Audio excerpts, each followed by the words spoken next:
Hello, Melee community. So, before I get into this episode, I would like to explain why I'm gonna change the format of this episode a little bit. My last video was very successful in my eyes, and it made me think deeper about what the best format for the next video should be, because I do not expect this video to be as successful as the last video. And I know it was only 2,000 something views, but that's successful for me, honestly. I only expected 200 views.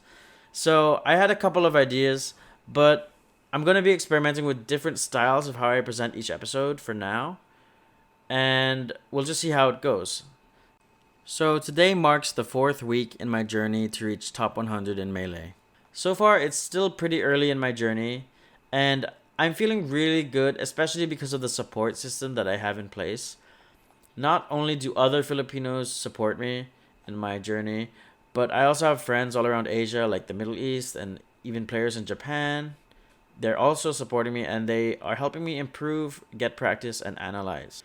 In addition to that, I have a lot of support from players who joined the From Noob to Top 100 Discord server that I posted in the last episode. If you would like to join that server, please check the description below. The support I'm getting from people I never even met or talked to before was definitely a surprise, and it's a big help. Like, they're just strangers I've never even met or talked to from NA who are like super down to, like, they're also trying to get like top 100. They're also want to analyze and help each other. It's a really great thing that's going on, I feel like. I'm really grateful to everyone who contributes to my improvement or other people's improvement in that server. It's really, really great to see. So if you have similar goals to reach PR level or top 100, or just want to learn Melee, feel free to join the Discord server where I also post updates on my learning journey, and you can follow my strategies for improvement. Of course, my strategies are not perfect, they're developing over time, but you can see what I'm doing and how I'm changing, how I'm thinking, and trying to be more efficient over time in that Discord. The next thing I want to talk about are my thoughts, feelings, and concerns with my goal. I'm not gonna lie, I definitely have confidence that I can reach that goal of top 100 if I'm very efficient, wise with my time, and use my resources well. But I also do have doubts because how realistic is it for someone in my region, like Southeast Asia, to get top 100? I don't think it's ever been done before.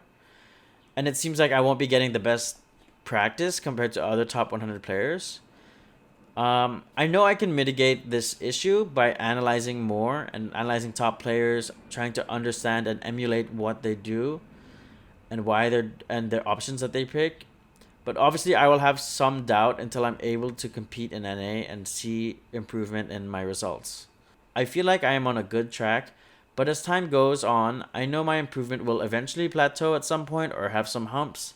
And when that time comes, I definitely need to reevaluate my strategies and find out how to overcome these humps. And hopefully I'll be prepared for that. So for the first few weeks of my journey, I was becoming kind of a degenerate, especially on the second and third week. I would play Melee for a ridiculous amount of time, even until 4, 5, or 6 a.m. on some days. And that negatively affected my sleep patterns. I would sleep for like an hour in the day and then like wake up for 2 hours and go back to sleep and then wake up for another 4 hours and then go back to sleep. It was not really efficient and not good for my health, I guess. But now I've readjusted my sleep schedule and I'm doing much better. I'm taking breaks after short sessions instead of doing really long, drawn out sessions, because I feel like asking myself or my opponent questions during these breaks helps me reflect on what I've done poorly or what I can improve on in the games, and it helps me refresh my mind a little. So I even do analysis in between our sessions. Like, we'll do like 20, 30 minutes of playing, then I'll analyze like half of a game, just like a quick analysis, see like what I'm doing wrong or where I'm like falling short. And then we go back into playing again or just take a break or something. And I feel like that's really helpful. So it was actually between the second and third week, like just a few days after I posted the last video, that I felt a big, or not a big, but like a moderate spike in my tech skill consistency and speed. My ledge dashes and reaction tight chasing have also increased in consistency, and it's pretty noticeable already. So my advice to anyone who feels a little slow or is missing their tech skill or missing RTC is that I recommend that you do short and frequent solo practice over multiple weeks. And honestly, I did not even do much ledge dash practice, but up to now, on the fourth week, I'm still reaping the benefits of that practice, which are like really consistent and high gallant ledge dashes. I mean, my right side is better than my left side, so I do get bigger gallant on the right side, and it's more consistent. But like both my right and left side ledge dashes are pretty good already. And speaking of my strategies for practice and improvement, I am already changing a lot of my habits in terms of how I use my time. So I've made 3 or 4 updates to my schedule already within like 3 weeks or 4 weeks, I guess. And it's just to accommodate for new things that I discovered that I need to work on. So there's things I want to relearn, like learn on a different button, for example. Instead of practicing L cancels on my L, I'm going to practice it on my Z now. And I need to learn how to claw as well. And I also want to learn to wave dash out of shield with 2 triggers instead of just 1. So like these are things I have to relearn because I already know how to do them, but I want to do it in a different way. And then I've also allocated more time for analysis, as I mentioned, to improve my overall decision making in game, which I think is my biggest problem as of today. Decision making is definitely one of the biggest issues of my play. And one thing about analysis is that I'm really using the Discord server as a resource for getting help. There's a channel called Analyze This Clip, and I've been posting clips there every now and then to get help, like asking what should I have done in this 10-second clip instead to do better? Like how do I deal with this in neutral? How do I edge guard this situation? Things like that. And there's been a lot of good feedback, so thank you to everyone who's posting there. It's been really helpful. The other thing I'm doing is I'm reducing the amount of exercise and repetitive tech skill stuff that I'm learning. So instead of doing like 30 minutes of exercise or 20 minutes of like one type of tech skill, I'm going to reduce it to 10 or 15 minutes because I think the extra 5 to 10 minutes is a little inefficient. I'm already doing so many reps in like 10 minutes nonstop of like L canceling or or like 15 minutes of exercise. And this is a bit of a segue, but one time I was chatting with someone for about an hour whilst I was doing the exercise, and I ended up doing over 2,100 eggs and I didn't even notice. It was kind of a funny moment for me, but I definitely don't need to do that many eggs. I probably only want to do like 500 eggs a day until I get really like fast and consistent. Then I can probably change eggs to something else. And the last thing I want to mention is that I also decided to work on 2 to 3 different tech skill things at once instead of just one by one, because I think having variation makes me not get bored of doing like hundreds of reps of the same tech. And with that, I'm going to segue into one of my final parts of the video, my lesson with Cody. Today I had a very productive coaching session with Cody Schwab. I booked a session with him through Medify, and I wanted to go over some VODs, but at the same time I also prepared like 17 questions and like 5 clips for him to take a look at before a session. So we ended up discussing a lot about the game, and it became kind of like a Q&A with him answering the many questions I had prepared. And it was extremely helpful. Like I think it was even more helpful than the VOD itself because I had clips of specific scenarios prepared, and he just told me what I did wrong or what I should have done instead in those clips, which is extremely helpful.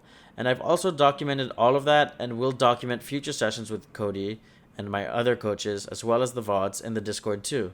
In my opinion, this was probably more productive than the analysis of my own VOD because I got really specific questions and answers for those specific questions.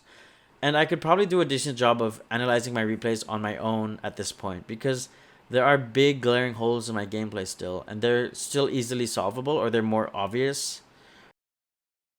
The last portion of the video is just me going over questions that people asked me in the last video. So the first question is from SSBM Fox Field Notes. They ask, how do you have discounted flights? So the short answer is that, well, it's not really that short, but a family member of mine worked for an airline for a long time, and when they left the company, they got a lifetime discount for themselves and one other family member. And they have agreed to let me get the discount for a while. I've used it before, and if I remember correctly, it was at least like 50 or more % discount on the flight, which is huge. So I'll most likely be using that to fly. The next question is from Delfino SSBM, and he asked, what is your analysis game plan? What are you looking for, and what goes on in your head to implement it? So when I do analysis, I tend to look at situations or an area of the game where I'm having trouble. So I don't want to look at everything at once usually, although I can try. But it's either like neutral, punish, or edge guards. Maybe when my opponent has invincibility, maybe it's my tech skill, something like that, like a specific part of the game. I'll think about it like while I'm playing, like, oh man, I missed this edge guard, or man, I'm getting punished when my enemy's invincible a lot. So I'll look at those specific things later on. So like versus Ingen, I feel like he's outplaying me in edgeguard situations. I am unable to edgeguard him like 90% or more of the time, which is pretty horrible. It just shows that I have a clear knowledge and or execution gap when it comes to edgeguarding Marth. So I've been looking into my edgeguards recently. In other matchups like against Falco, I struggled for a long time to understand how to deal with Falco in neutral. Then I watched Metafy's guide for Fox versus Falco and watched a video or two of Cody analyzing Skirzo versus a Falco. I think it was Skirzo versus Ober. And then it eventually clicked what I was doing wrong. Like I wasn't approaching enough against Falco. I wasn't trying to hit him before he gets his laser out. I wasn't putting myself in positions to even hit him before the laser goes out. So I feel like analysis doesn't have to be my own gameplay, but it can also be Cody's gameplay, Cody's analysis or something of someone else. For implementation, I basically only focus on one thing at a time. And I think at my current level, trying to implement multiple things at once, it's not really possible. Maybe if I get better, I'll be able to do it. But right now, I just want to try one thing out and spam it in friendlies. And I believe this is the way Zane learned to implement things as well. I believe that's what he used to say. So, yeah. That's it for the video. Thank you guys for watching. If you have any questions for me, I'll try to answer it before the next episode. I'm gonna try and do these episodes every 2 weeks, once every 2 weeks. I might miss it here and there, but I'll try and be as consistent as I can. So, thanks for watching, and see you guys next time.